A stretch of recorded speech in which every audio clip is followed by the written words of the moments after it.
Welcome everybody to BigGunner81 Live, presented by Applied Arsenal Finishes and Gunworks, Eggleston Munitions, the range at 355, BAT Arms, and of course, our new sponsor, Spitz of Precision.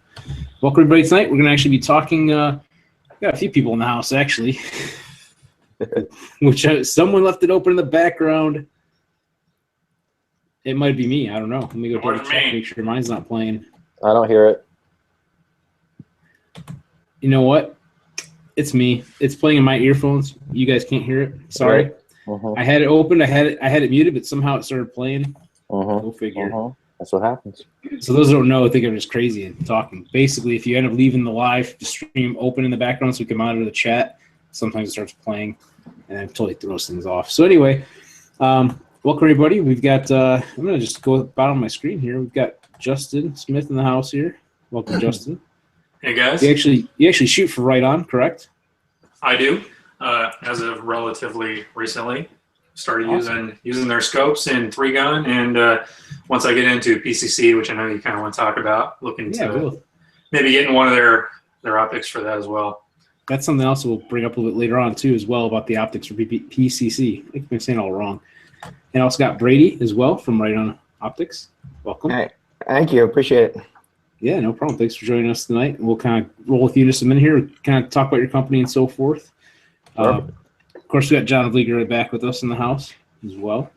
Sporting my super duper farmer's tan. Look at that. Like that? Like that? Even better. I got the V going. Ooh, wow. Oh man. Second place tan. That deep V. Some things cannot be unseen. Yeah. So anyway, welcome Joe. We got Joe Nixon in the house. back from the dead. And of course, we got Corey as well from Southern. I'm gonna mess it all up again. Gosh, I swear, can't teach you to do anything right now. I own my own beard company, Southern Style Beards. Awesome, very good. So, welcome everybody tonight. Gonna jump in with Brady here real quick. So, Brady, tell us a little bit about RITON Optics. Yeah, I'll give you the condensed version here. So we started RITON about 4 years ago. Took the first 2 or 3 years to really do development. I was a federal agent out in DC at the time, so I was kind of juggling RITON and juggling working at the same time. So we took the first 2.5, 3 years to do development. Started with what is now our Mod 3 and our Mod 5 line. All the R&D for it, everything for the testing, the design. We do everything. We do all our own design, all our own testing, all our own quality control, everything in-house. Another big part of that too is we use all Japanese glass in all of our optics. So a lot of that was just getting kind of everything together, getting that whole supply chain together and making it work. Took about 3 years for that. Ended up trying to juggle that full-time job with starting your own company, which is always fun. So ended up quitting that after not enough sleep and not enough time with my family. So started doing full-time RITON for a couple years ago. We've been doing retail sales for a little over a year now. We're based out of Tucson, Arizona. That's kind of how me and you got together on the talking about the Arizona gun build. So yeah, we're based out of Arizona now. We do sales, have dealers in 10+ states, do online sales, do it through our dealers. Been growing like crazy now. We just came out with some red dots, some binos, actually launching our Mod 7 line this week as we speak. So never a dull moment around here as far as new products and always trying to push forward. So tell us a little bit about the Mod 3, Mod 5, and the Mod 7 that's coming out. Yeah, so the Mod 3 line was really based around the AR platform. So we do BDC reticles. We have illuminated, non-illuminated, mainly tactical sides. We have exposed turrets. There's one sitting on the background on the couch right there. That's our Mod 3 1 to 4x24 illuminated reticle. So our Mod 3 line is all based around the AR platform, and we do everything from a 1 to 4 all the way to a 6 to 24x50. Our Mod 5 line is more kind of hunting, general shooting based. It not really caliber specific or gun platform specific. It kind of runs the gamut from 1 to 4s all the way through hunting optics, 4 to 16, 3 to 9, your general hunting stuff. Our Mod 7 line that's actually coming out this week is our high-end line. It is full Japanese glass, full Japanese assembled, manufactured. So we're looking right around the $1,400 to $1,500 price point for those when they hit stores. Kind of our high-end line. We have a 4 to 20x50, which is aimed at the hunting market, and we have our 5 to 25x56 first focal plane mil dot, which is aimed at the tactical side. So a lot of the development with that we use military and law enforcement, and some of the law enforcement here and in Arizona and military. We did all testing with military guys up in Alaska and kind of all around for this Mod 7 line. So it's been in the works for almost 2 years now before it was ready to be released. So here's a good question too. So I'm building my first AR-10. Okay. Okay. What would you kind of suggest for a basic scope for that, for something like not overly complicated, I guess, something kind of simple, someone who's just kind of starting out with an AR-10? The first question that all of our customer service guys ask is, what are you using it for? If it's a hunting rifle, if it's a tactical rifle, that's kind of where we start when we work people through the process of trying to find the right optic. So depending on what you're going to use it for, then we can go into what reticles we want, what types of turrets we want. So I'll go with you. What are you going to be using it for mainly? So mainly just target shooting. Okay. More than anything. So the next question then is yardage. How far do you want to shoot it? Obviously, it's a 308 platform, so that's kind of the next question we go into. Let's say I probably would say 500-600 yards. Okay. So the number one I would go with right now is 500-600 yards. I probably wouldn't recommend over 10 to 12 power for something like that. So I would say our Mod 5 3 to 12 56 is a perfect one for that.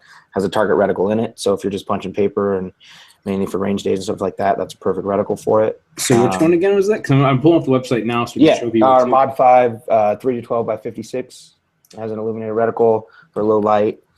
That's a perfect one we recommend for IR. Okay.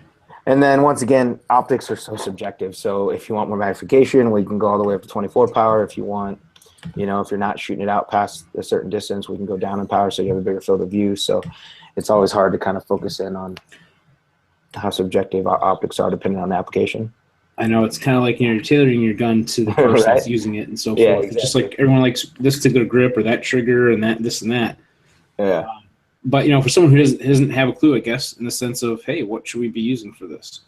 That would probably be a good starting point, you think? Yeah, that's kind of where we walk everybody through is what's the application, how far do you want to shoot, eyesight, a lot of people can't use something that's only a 4 or 6 or 8 power because they need more zoom, they don't have as good eyesight. So we try to walk people through the full process when it comes to buying an optic. So if you have good eyesight, you're only shooting at 500-600 yards, you want something that you're really just punching paper for target shooting, that's a perfect option for that.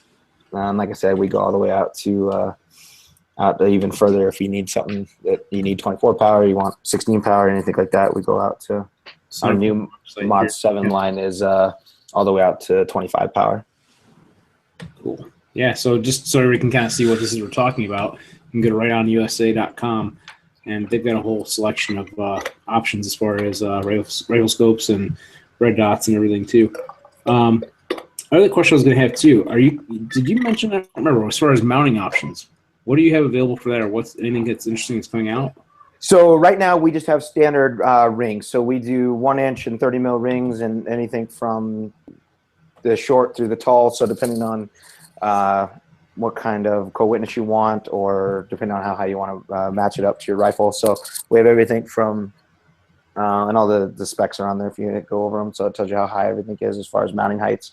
And yeah, we do have our one-piece QD 30 mil and 1-inch mounts coming out in July, as well as 34 mil QD rings that are coming out in July to kind of match up with our Mod 7 line, because our Mod 7 5 to 25 is a 34 mil tube. So we have rings coming out to match that here in July. Yeah, I've seen the 30 millimeter, I've seen the 1-inch, but I haven't seen that. Yeah, 34. That's you get a little bit more movement when you get the bigger tube. Obviously, bigger objective, bigger main tube lets in more light, so it gives you a lot better clarity when you're looking at distance. So that's kind of why we step up to that other tube, and it gives you more windage and elevation adjustment with a little bit bigger tube. That's cool. So right now you have like just one red dot, correct? Yeah. So our RRDR rifle red dot came out in December. It's a 2 MOA red dot. It first 2 settings are night vision compatible. Has an off. If you look at the switch on the right side, it has an off in between each one, so you can go from 5 off, 6 off. You don't have to spin it all the way around to turn it back off. That's cool. It uses, across our entire line that has illumination, we use CR2032 batteries. So you get the same compatibility with batteries across our whole line. So you don't have to buy 4 or 5 different types of batteries, and you don't have to do that. So you get we get about 1,500 hours of battery life from a little CR 2032. Yeah. Is that going to be across the board, or as far as battery life, or just on this? Yeah, we average about 1,500. Some are a little better, some are a little worse. But our average across the board for all of our illuminated optics is 1,500 hours. Oh, cool. In that one, the one-piece cantilever is included, along with we designed it as a 30 mil tube. So if you don't like our mount, you can any 30 mil mount you can use. If you want to do a QD or anything like that, comes standard with the bolt-on cantilever. Nice. So as far as here's something we're going to kind of get into too. I know John wants to also talk about spreading out into different topics and stuff as far as guns, but yeah. One of the things I'm working on building right now, and I'm going to kind of branch off from this for a minute, and then we'll get back to the optics a little bit. Just got this in the mail today. Barrel for my PCC from Spin to Precision, actually, and got one of their new bolt carrier groups to go with it. They have they got some pretty nice prices on these too, by the way.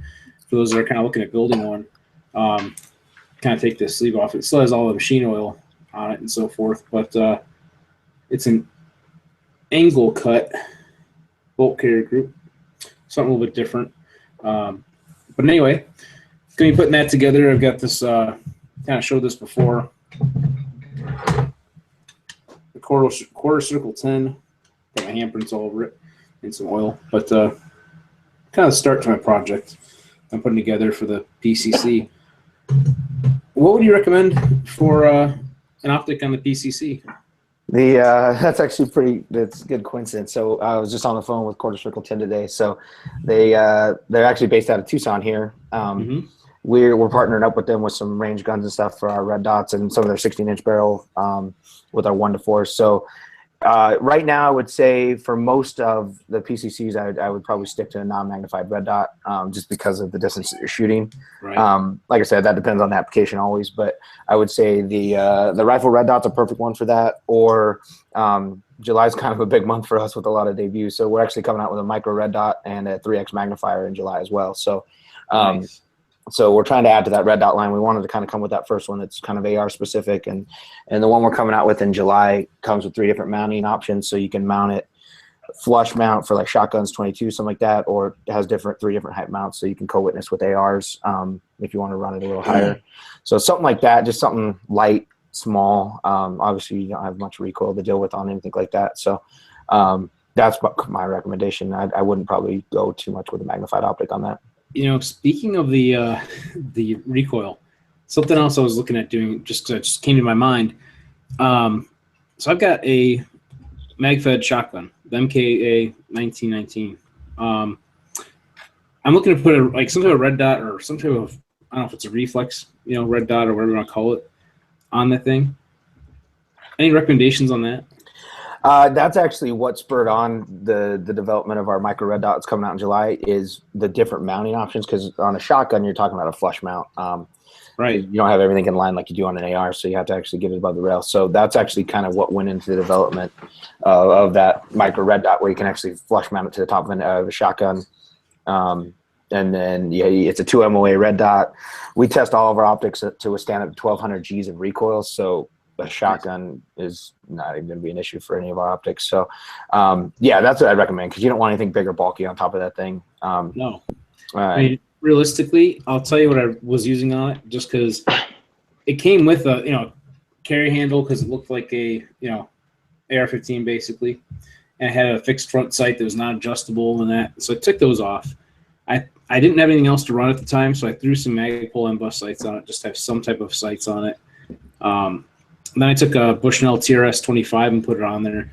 But the problem I had, no matter what I did, just because of the recoil, the mount for the TRS-25 would always loosen up, and it would just start to shift around on the rail. So I just took it off and just started running the back, the M-bus sights on it for now.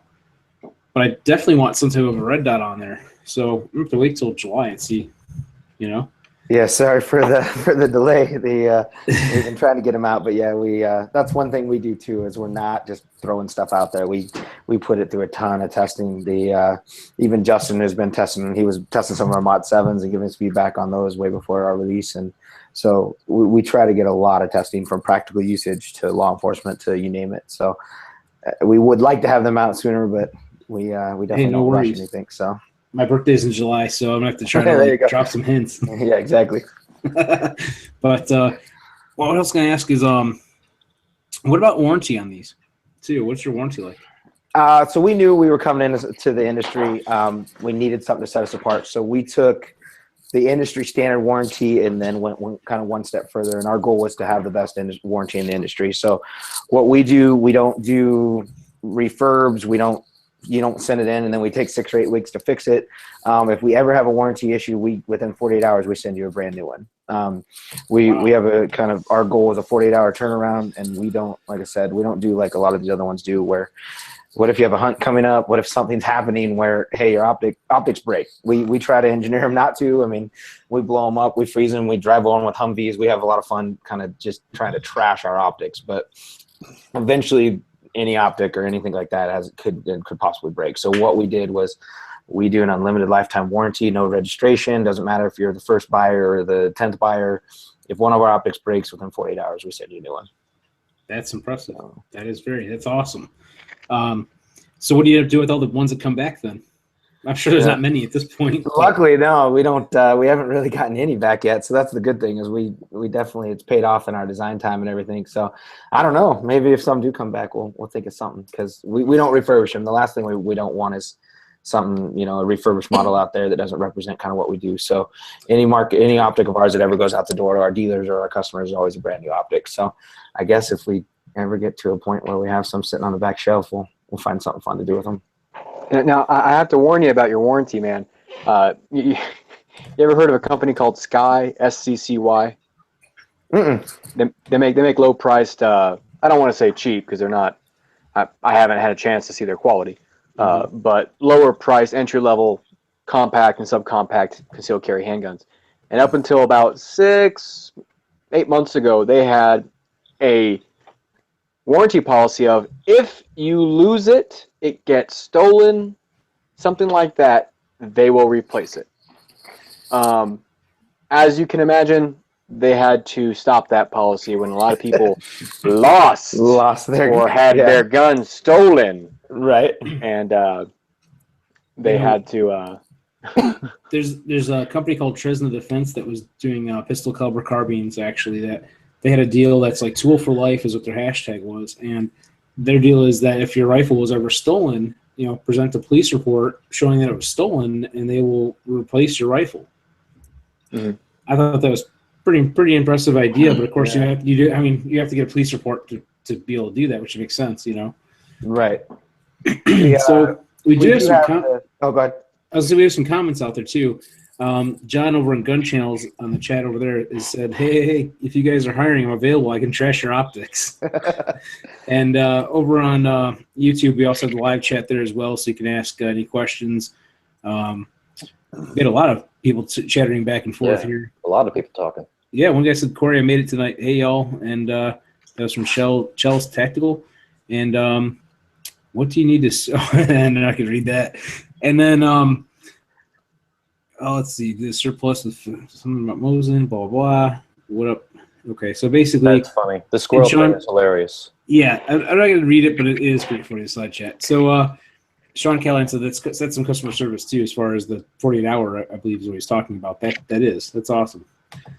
So I forget who was going to say something real quick here. I was going to address the warranty comment. So there obviously is a disclaimer to that. If you take it out and strap it to a stick of dynamite, or it's an obvious something that we know you're just purposely damaging, we don't do a stolen/lost warranty like that other company. So we've definitely kind of, what we've tried to do is take whatever the best of what other people do, and then you just kind of go that one step further. So, and go ahead. No destructive tests and like driving over my truck and shooting holes in it to see if it still works and stuff like that. I mean, you can, but it more than likely is not going to be covered under warranty as soon as our guys see it. So, is it in your plans in the future to put together a handgun red dot?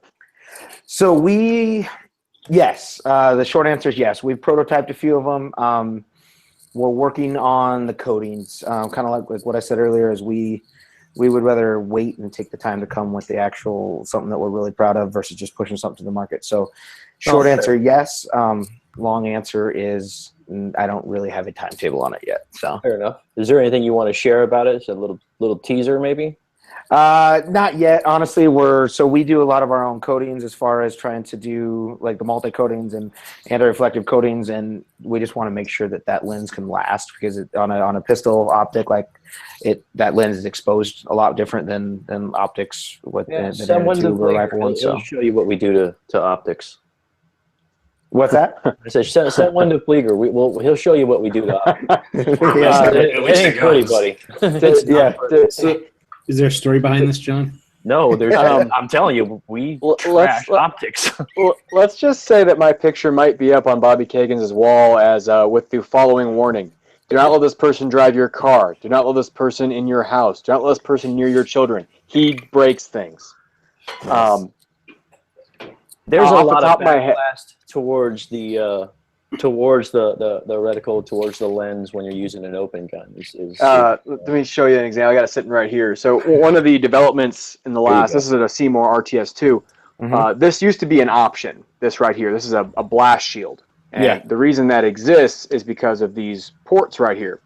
So when you have just the compensator sitting way out front, you don't get much gas. That's a good 4 inches. Right. But when you have these holes right here, you get a outward blast, and it can coat the lens. And it's a lot more evident when you're shooting coated bullets or bare lead bullets, because you have extra particles flying around.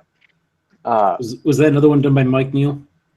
Yes, that coating was done by Mike Neal. Yes. You got to show the other one too again real quick. Oh yeah, live. Real quick. That is beautiful, Mike Neal, Viking Armament. And I posted it on Reddit, and someone was like, blah, blah, blah, rattle can finish. And I was like, I guess you got to be in person, man, because everybody has seen it, has been in love. There's always a hater. Yep. But the issue with our sport and red dots is is exactly that. You have all those high pressure particles coming up directly up, so they integrated blast shields into most mounts. As a matter of course, it's no longer a choice anymore. It's just a good insurance. So they're built into the mount. A buddy of mine just the other day, he posted a picture of his RTS2. He dropped it when he was carrying it from the car, shattered the lens. So talking about your coating and everything, there is only, in my mind, there's probably only so much you can do regarding making it durable. I think you need to focus on the ability to withstand recoil. I really do. Because it is by far the number one issue when it comes to the sport. I mean, even with just regular carry optics guns, which are way more violent. And open guns are very, very violent. They are. But you're talking about putting the scope on top of a reciprocating, slide there. It's just either way. What I've seen so far, chief complaint. Well, now that Seymour's fixed their RTS and changed it to where it doesn't break when you pull the trigger, that took a while. But what I've seen is that the backblast, the particles that John's referring to coming back to the lens, is that it scars. It doesn't matter. It scars them, and it also has that tendency to, what's the word I'm looking for here? Cloud the lens. Yep. In the worst of ways, and that stuff, for the most part, it just doesn't come off. Man, it almost needs to be like a product like, a NASCAR where they rip off the sheets off the windshield. Right. On the front of it. For your race gun, just to have like a little sticky sheet on the front of it somehow to protect the front of it, just tear off every time. Pro tip, CLR and a water-based 50/50 solution and a Q-tip. It's not good for the lens over the long term, but it will clear your stuff up. Well, I'm sorry, I didn't quite catch the whole thing you said there. CLR. And water. CLR, okay. Yeah. Usually that cleaned my lenses right up, right back to new, but first mag that I ran through the gun, we're back to square one again. So it's not a a constant. It's not a fix all. Yeah. and it's not good for your lens over the long run. But well, it's like a mild acid, isn't it? Yeah, for the most part, yeah, it is. But at the same time, it's one of those kinds of deals where I've never had a Seymour for more than 2 seasons. And the second season, it was a backup gun, so it didn't matter to me at that point, honestly. And the issue, and one of the reasons why I in particular want to know what you're planning on doing, I've seen your scopes in person. I've been impressed. Going from not knowing the name of the scope. Keep in mind, I'm not a rifle guy. Okay. I'm branching out into 3-gun a little bit. My forte is USPSA Open Division. I compete in national level events. I'm shooting a regional this weekend. I'm shooting another major match the weekend after that. I'm planning on shooting between 15 and 20 this year. So being able to trust my equipment matters a lot. And I invest a lot of time and money and effort into the sport. I want to be able to trust my equipment. But there's so few manufacturers of quality optics. It's crazy. There's Delta Point Pro, Leupold Delta Point Pro. There's the Seymour RTS2, and really, honestly, that's about it when it comes to micro dots. Of course, there's the standard Seymour slide ride, which has been around for 15 years, 20 years. Yeah. But after seeing enough windage screws break off in a match, after seeing enough, batteries die in the middle of a stage, and seeing that height over bore, I'm never going to purchase one. Right. But there's 2, maybe 3 major players when it comes to our sport. And it's a small sport, but it matters to me. So that's why I personally take an interest. And coding matters, yes. But like I was saying, those G-forces, man, you keep in mind, I'm not shooting standard 9mm. I'm shooting a 124 grain going about 1,400 feet per second with a 10.5 ounce slide with a 9-pound recoil spring. This is a violent, tuned Formula One race car. Yep. And there's no ifs, ands, or buts about it. I was shooting 9x23, 10.6 grains of 3N37. I was at 1680 feet per second. And all that backblast is basically going straight up out of the gun. And I understand that at this point in time, this is really beating a dead horse here. But, I mean, if you're listening to this and you're in development, that's the one chief complaint that everybody that I know who uses, dots on their guns is the lens clouds after about a month. Yeah. And then it stays clouded. And then, of course, is it going to break? Yeah. Well, that. Yeah, you get those. Well, yeah, you get those arguments, even not in the gamer community, but just with everybody in general. Hey, what's going to break first, an RMR or Leupold?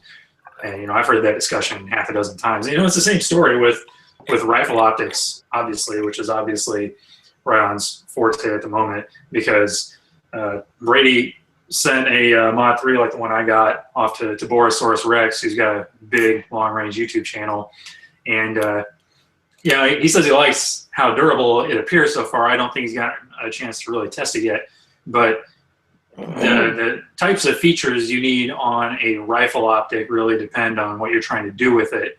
And when it comes to a designated marksman type scope, a 1-4, 1-5, or something you're going to shoot 3-gun or shoot coyotes with, to me, the biggest 2 things are durability and is it going to hold at 0?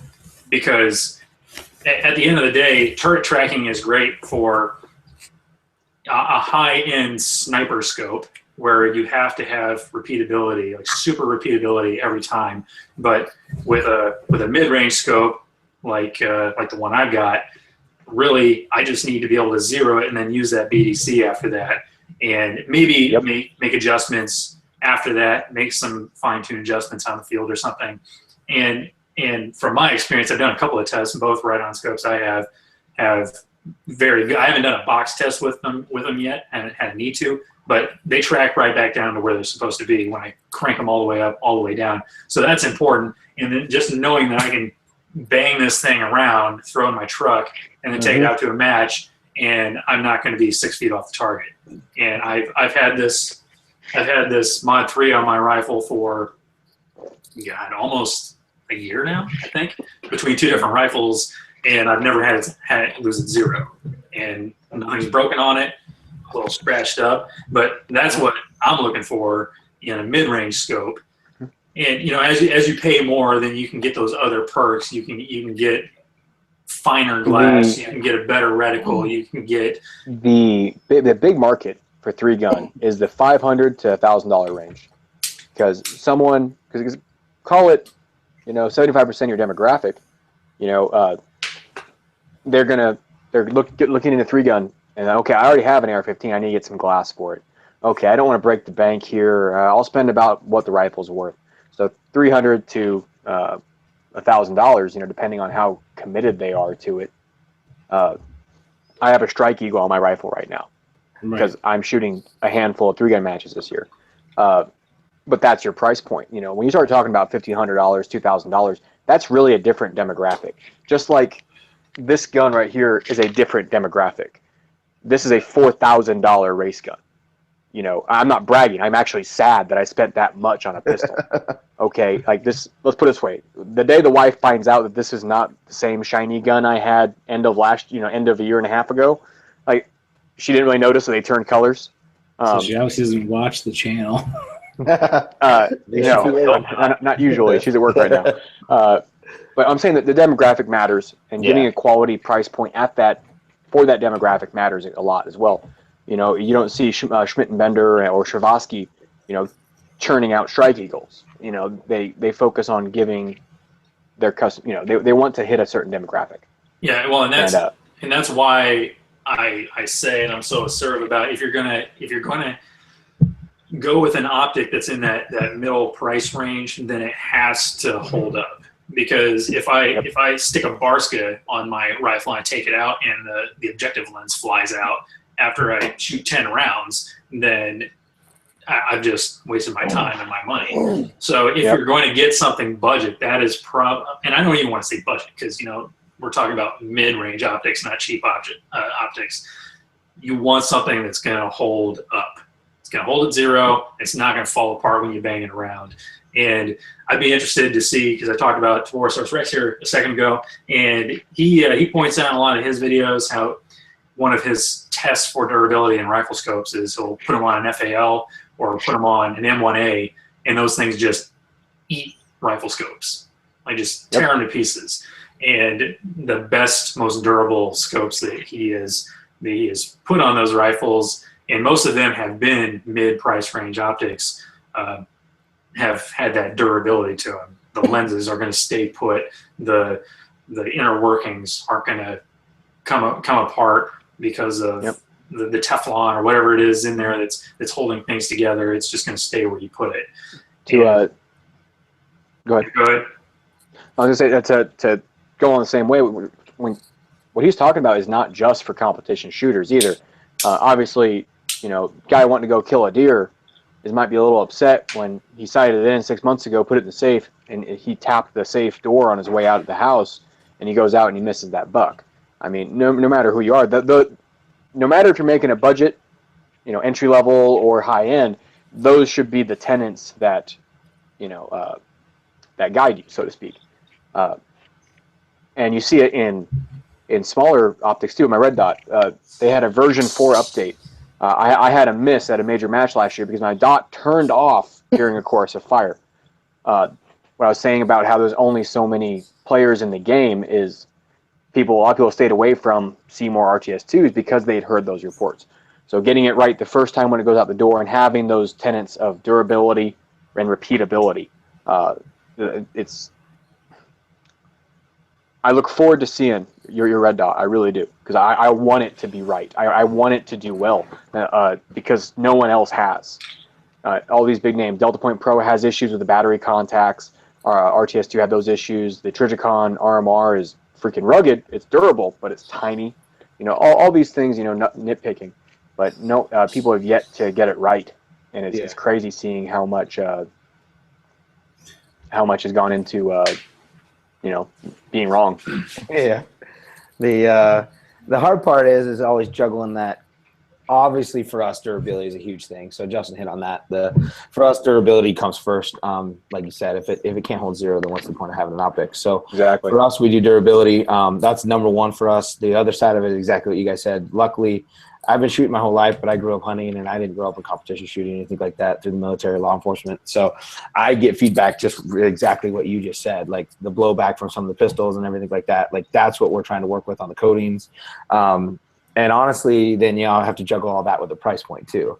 What are people willing to pay? So at the end of the day, you know, I run a business and I own a business that has to sell optics. So I can make the perfect red dot, but are people going to pay $1,500, $2,000, $3,000 for a pistol red dot? No, you know, totally so true. that's kind of the thing we always have to juggle is Sure. we do durability, we do holding zero, and then what features can you add into that price point? And like you just said earlier is, honestly, we see a big part of that market that doesn't want to spend over about $600 on an optic. So the average guy isn't going to go out and have a, you know, $4,000 competition pistol. I mean, I get pissed off about having to spend $300 on a Seymour.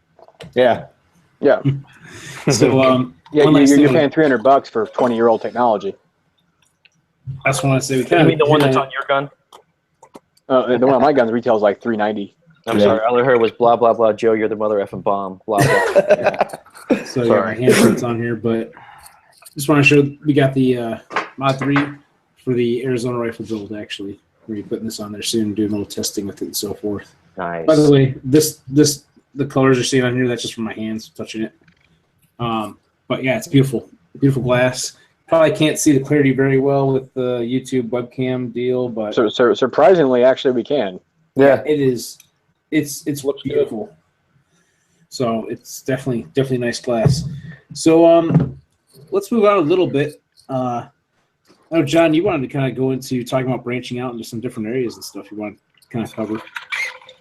Yeah, When it comes to shooting. well, it's a totally different spectrum than what we were just talking about. Right. But that might be a good thing.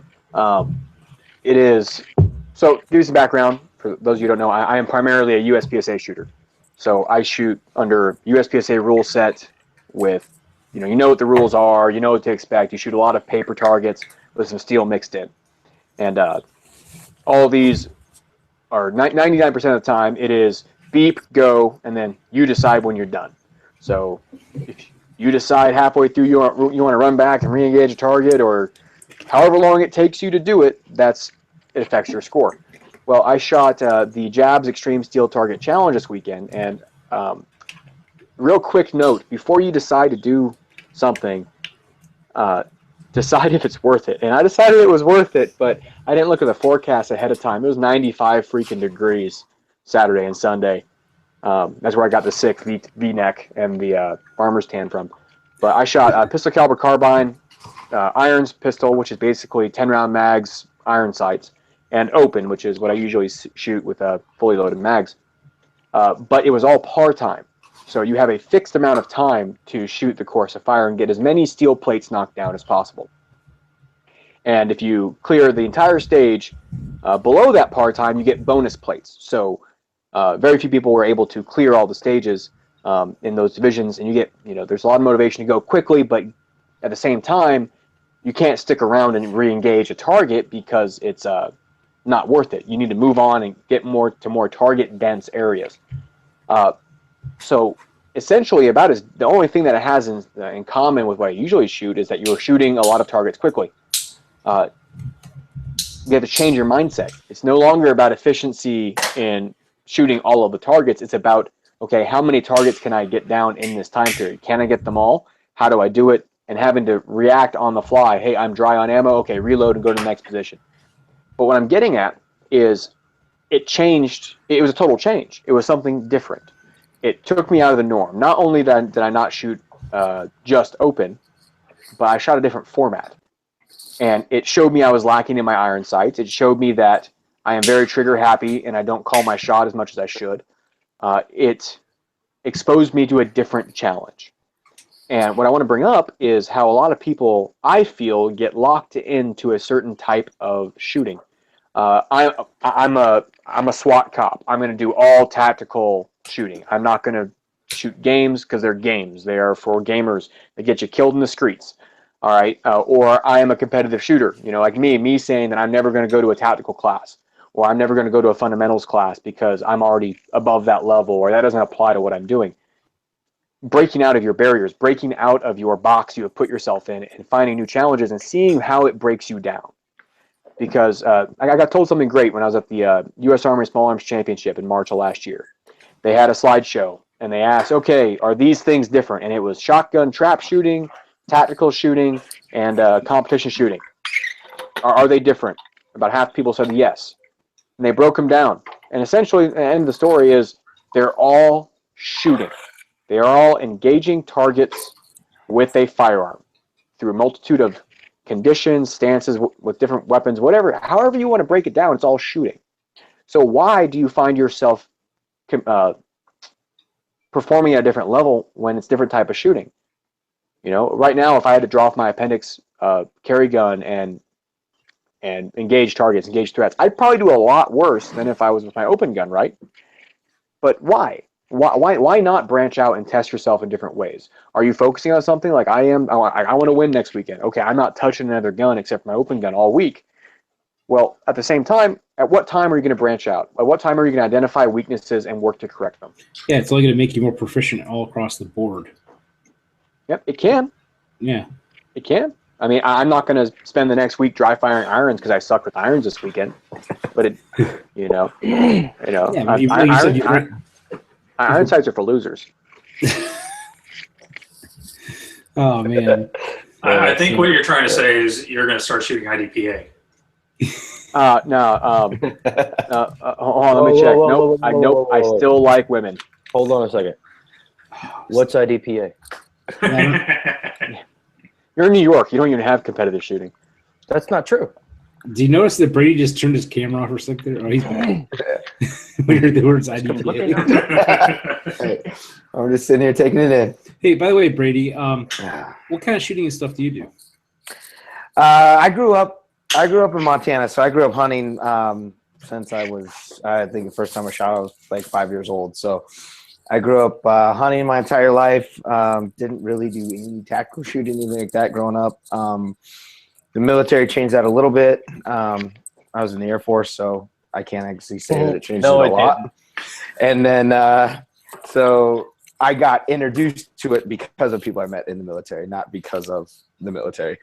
If that clears that up a little bit. And then when I went to law enforcement, I started doing a lot more tactical stuff. So now I do a lot of 2-gun stuff.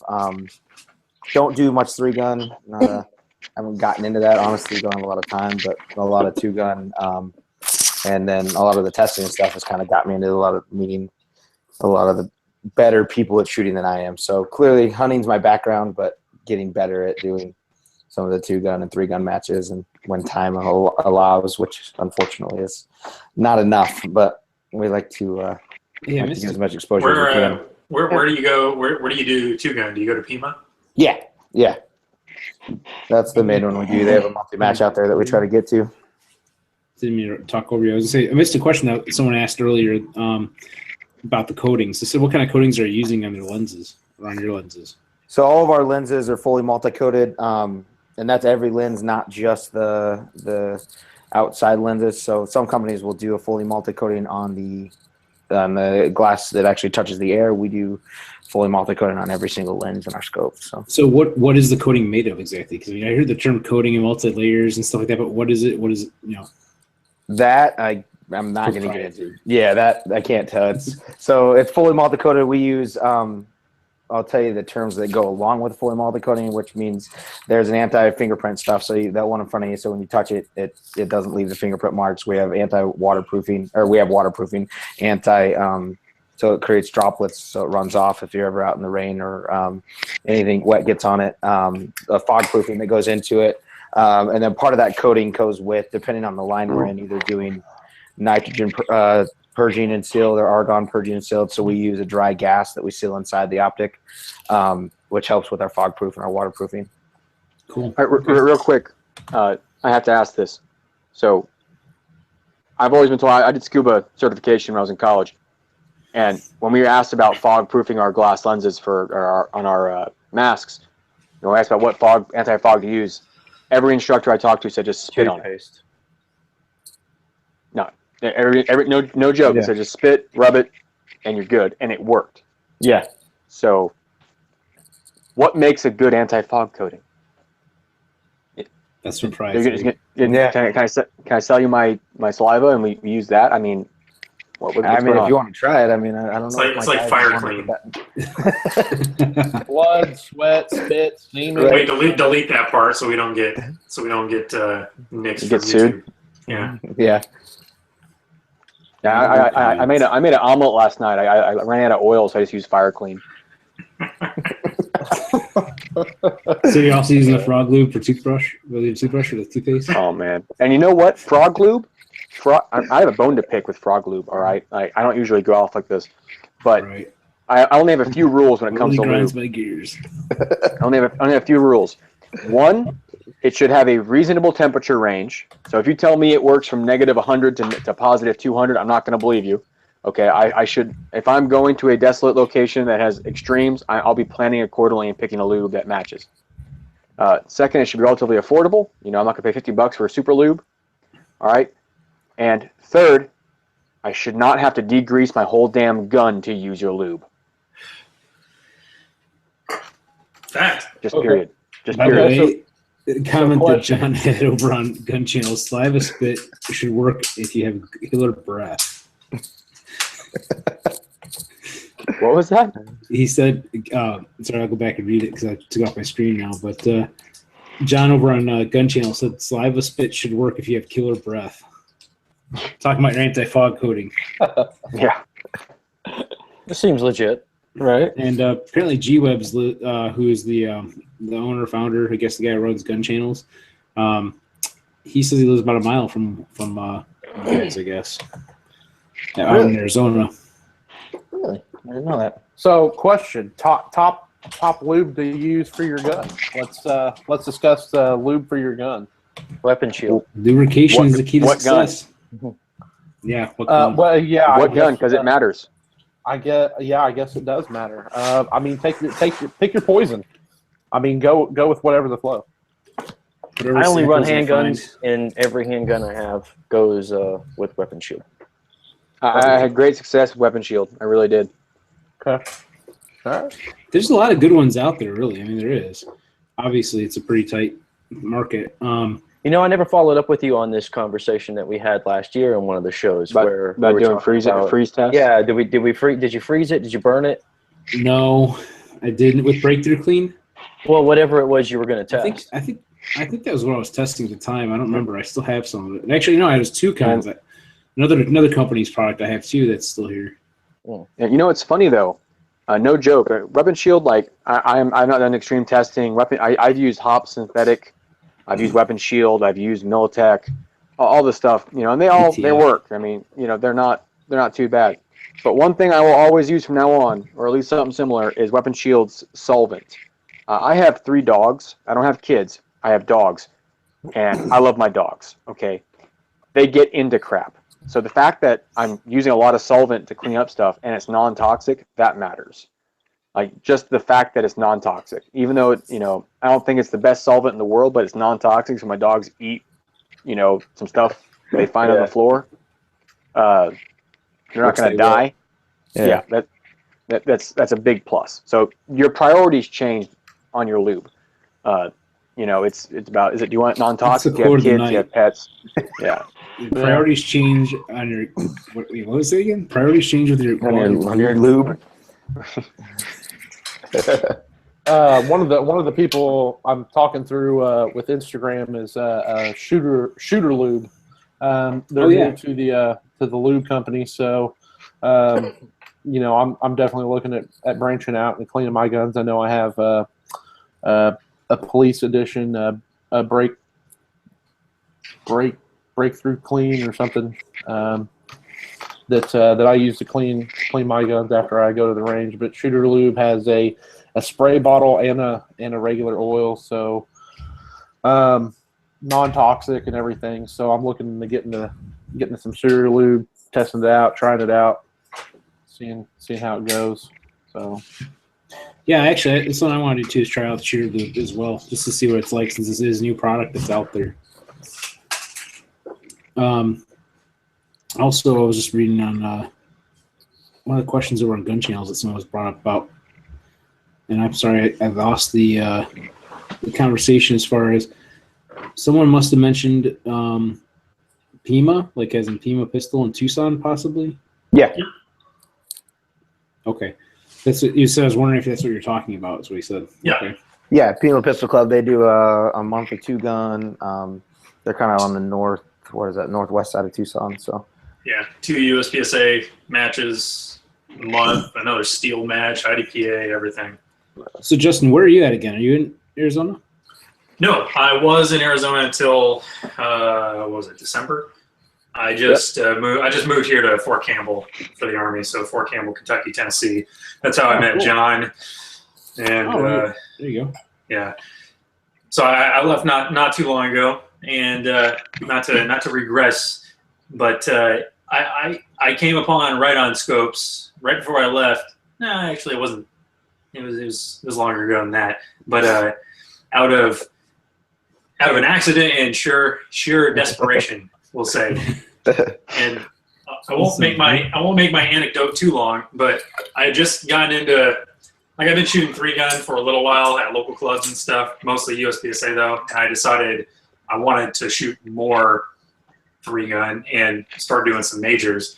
Well, I had a Bushmaster XM15 with an ACOG on top that I shot my first couple of matches with, and that worked fine for a while, but having just a fixed 4-power in 3-gun is very limiting, I found out. So I sold the ACOG to a friend. I also bought, well, this lower, which goes with this upper, a Daniel Defense Mark 12 for a 3-gun rifle. Didn't have an optic for it. And I had a match in Las Cruces, New Mexico, like a week after I got rid of my scope and after I bought the rifle. So I was running all over Tucson after a match at Pima, actually, a USPSA match, looking for a scope. And I mean, I didn't look every place in Tucson because, you know, it's a big town, but the last place I found on my way home back to Sierra Vista, I stopped at this little shop in a plaza called Trail Boss Outfitters, and I figured it was a long shot. I walked in there, I was like, "Do you guys have any scopes that'll work for 3-gun?" And to my surprise, they did have 1 to 4 power scopes. And that's all I didn't care who made it. I didn't care how cheap it was, within reason. I just wanted something that would work. And then, you know, if I decided I wanted something high end later, like a Loophole or the company that I won't name, that shall not be named, then I'll just do that later. And then I'm like, you know, as long as the RITON, which I never heard of, as long as it doesn't fall apart, then I'll just stick it on another rifle later, like a plinking rifle. Well, I had this Mod 3 on there. I took it to the match, and I've had it on there for about a year between this upper and the other upper, and I haven't had a reason to take it off because it just works. And I've banged it around a whole lot. Like I said, it hasn't lost its 0. It holds up. It's good enough for what I want. Like Brady said, I was doing some testing on a prototype for his Mod 7 line, which I like a lot.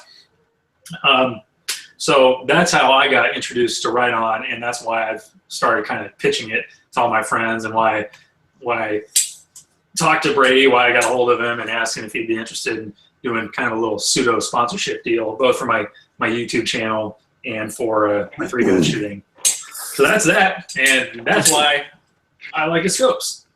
They work. Awesome. By the way, what mount do you have on there?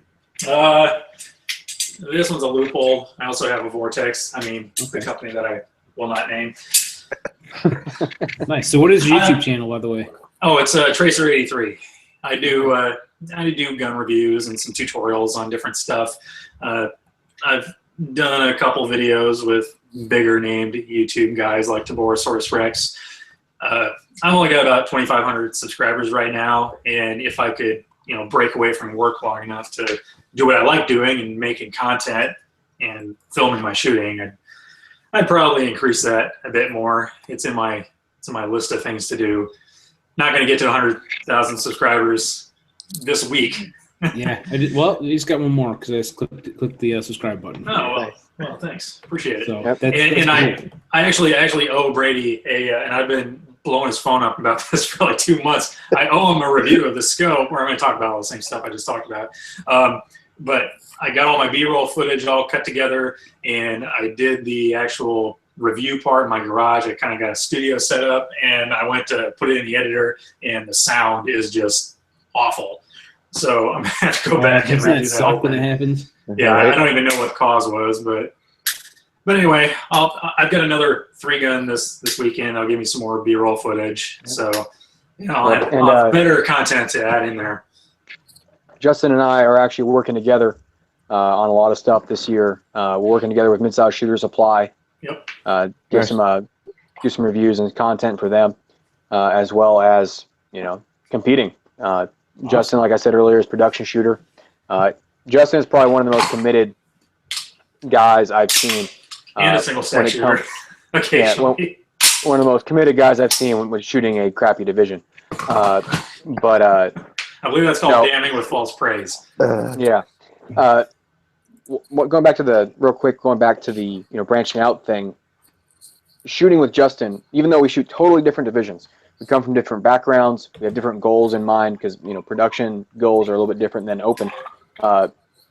Being able to bounce ideas off somebody, being able to get honest feedback from somebody on the range matters a lot. So people that go out and I saw a lot of development myself, shooting, by myself, doing all my own training, but I saw a lot more benefit shooting with somebody else of a similar skill level who you can do so. And someone who's knowledgeable as well, not just someone who's parroting what they've seen, but someone who does the research and knows what they're talking about and wants to be informed on the topic. That's very true. If you have someone to go out shooting with that's, like you said, similar skill level, or even someone that's maybe skill level above where you're at, is not always bad either. They can help teach you something new. Unfortunately, that's going to be a little hard for John in our area because he is by far. This is me fawning all over him now. He's by far the best shooter in probably the tri-state area. And whenever he crushes you, he walks around and hands everybody cookies. Yeah. Love it. Nice. So kind of go ahead and wrap things up tonight. Because we're coming up to 10 o'clock. Oh, actually, I guess it'll be technically 11 o'clock here. My laptop's probably still on Central wrong time zone Yeah. since we moved out here to North Carolina. But anyway, if anyone has any final thoughts, and Corey, you haven't gotten to say a whole lot. If you wanted to kind of say anything, I haven't said anything tonight. I don't know what I feel, but anyway, no, guys, my name's Corey. I'm the president and CEO and owner of Southern Style Beards. It's a beard company that I've just started. We're getting ready to launch our website. I'm also a Grunt Style ambassador. Haven't really got to say much tonight. I've been letting you guys talk about your competitive shooting, which I love guns. I support the Second Amendment, and I'm not real too into the competitive shooting thing. I don't know much about it, so hearing you guys has been kind of enthusiastic. But I live in Southern Indiana, so I'm close to Louisville, Kentucky, so I know exactly where Fort Campbell is and everything else. But guys, it's been awesome being on here with you guys. Rick, thank you again for we always always appreciate having me having each week. So how's your leg doing? My leg is doing fine. I went and saw the doctor last Thursday, and he took the stitches out, and I'm able to. I was secretly walking around for about half a week. And when he said I could put weight on it, I was just like, oh, well, I've already been technically putting weight on it and walking around without the boot and whatever. He was like, oh, well, great. But it's still sore. I'm having problems with the outer part of the leg now. So we're just kind of trying to play it by ear. Hopefully everything turns out, in the positive instead of the negative. But right now, I'm having some issues with the outer part of my leg now instead of the inside. So, but I'm staying positive about it. Hopefully, it's just trying to compensate for what everything's been done to it. So, awesome. We'll go from there. But other than that, healing's looking good. I got the stitches out. I'm back into a shoe right now. So, I'm getting up. I'm getting mobile. I'm starting to drive. So, everybody in Fort Campbell, look out! I'm coming. Nice. Well, thanks again for joining us. Yes, sir. We'll talk soon. And Joe, it's always a pleasure to have you back too. We haven't had you on in a while. Man, I've just been so busy with school and the baby. He's gotten mobile, so I mean, there's no turning your back at this point. Yeah. But is that like mobile infantry? Except in this case, not yet, but he is. I can see it happening. And I mean, what doesn't kill you make you stronger. Except infantry. Infantry will kill you. Yeah. It's a true story. Feel free to use that. I don't have a patent on it. Yeah, and artillery will kill you from much farther away. Right. But I mean, it's just been crazy here, man. You know, just trying to work and get through it and not have Allie stab me in my sleep, and we're good to go. Nice. Nice. Oh, she's. You're in trouble, man. You heard that? Yeah. So, John, That's a devious smile on her face too. I see her. I'm just like, oh. Yeah. you got anything else you want to throw out there, John? No, man. Always be training. I mean, seriously, it's when I say training, I don't necessarily mean shooting. I mean, if you have goals, it's easy to sit on your ass and think about what coulda, shoulda, woulda been. But I caught myself. I was watching one of my my main competition. The guy I've been trying to be. I beat him once in the last year, and every other time he's a current national champion. He's a great, humble guy. And I caught myself. I was watching his video from most recent match win of his, and I thought to myself, man, I really want to beat him this weekend. And I thought to myself, well, it's all well and good wanting to beat somebody, but what am I doing right now? What am I doing right now to make that happen? What are you doing right now to get that, I mean, to put it in all stupid motivational speaker speak, what have you done to earn that promotion? What have you done to earn that next level in your life or work towards that goal? And everyone wants to be that person. Everyone wants to be that person with a success and be that person with all the things they want. But until you put the effort forward, have you earned it? Right. So get out there and go shoot, win. I love it. Awesome. So, Brady, you got anything else you want to mention? Just the last thing I want to say too, because you guys talking about infantry and stuff. So, being former military, former law enforcement, we do 40% off to all active, veteran, first responders, everything. So we're really big on taking care of law enforcement, taking care of military. And the story Justin told was perfect because he called me up one day and I was like, yeah, dude, this is perfect. So we look for people like that to help doing our testing. This isn't, I like to kind of famously say, and people give me crap about it, but we don't do our designs. Our accountants don't do our designs. We have people like Justin. We have people that are actually out there using them in the field. Arizona Department of Corrections runs a lot of our long-range stuff, so they help with development. So we like to do our development for people in the field, and because of that, my background being both military and law enforcement, we like to do whatever we can do to give back to both those communities. So RITONUSA.com, you can send us email, anything like that, and we'll take care of especially all our veterans and law enforcement and first responders. So we like that's big for us. That is awesome. Good job. Hey, I just need to clarify something real quick. John, Yes. If I'm not mistaken, we claim the Air Force now, but not the Coast Guard still? I don't know what – is that – That's rough. What I told I have an Air Force buddy on the Air Force shooting team. One of them was talking shit to me via another friend. And I told him, hey, just remind him that the Air Force is the bastard child of the Army and a cheap whore. the dirty one at that? Yeah. Whoa, now. So, Justin, you got anything you want to mention? No, just thanks for having me on, and good talking to you guys. It's I've kind of wanted to do one of these live chats for a little while, and haven't gotten around to it. John, back. Well, yeah, that'd be fun. I was just gonna say, John, go screw yourself because you're not gonna come shoot my match on Saturday. Yeah, sorry. I'm shooting one of the biggest, regionals that I want to win. Actually, excuses, semantics. I don't even know what the hell that means, but I'm gonna say it anyway. Semantics. Yeah. And Brady, good talking to you again as usual. Always. And looking forward to doing it again. Awesome. Cool. Perfect. Thanks, guys. So, thank you, everybody, for joining us tonight and everybody out there watching and all the comments and questions. We always appreciate that. Kind of gives us some ideas. We do the show kind of to hang out and to kind of bring some information as far as guns or anything related to the Second Amendment type stuff, competitions, anything. So we're always open to suggestions and ideas and thoughts, and we always like to share that. So thank you for all the questions and comments out there on gunchannels.com and also on YouTube. And go ahead and check out Justin's YouTube channel as well, which Justin, say the name again. Tracer83, red hair Tracer. Got it. 83 birth year. Cool. Check out That's YouTube. Subscribe to his channel and so forth. And of course, until next time, everybody. As always, go out and have some fun shooting.